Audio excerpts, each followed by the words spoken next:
Hello everyone, this is Mrs. Lawson. I hope you are all doing well. I will be going over a book that we will be reading in class, which is Bear Says Thanks. The author of the book is Karma Wilson. The illustrator is Jane Chapman, and the book was published September 2012. Vocabulary words to know would be cupboard, a cabinet with shelves used for storage, bare, another word for empty, and delectable, another word for delicious or yummy.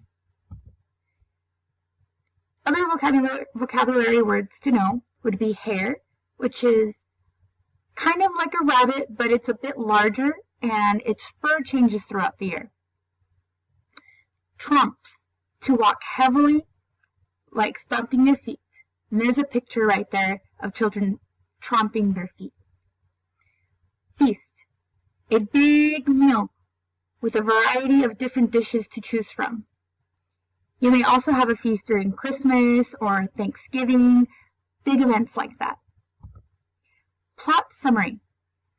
Bear is bored and is missing his friends. Bear wants to make a feast, but his cupboard is bare. He doesn't have any food to share with his friends.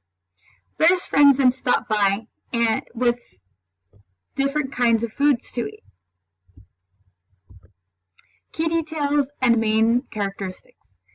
Bear says thanks every time one of his friends comes by with a food dish. Bear feels sad that he doesn't have any food to share with his friends.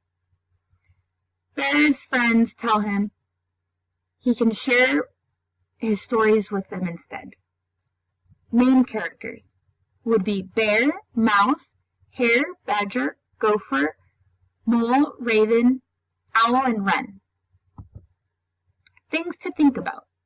It is important to say thanks to those who give you something or do something kind for you. So, next time someone gives you something, remember to say thank you and be very appreciative.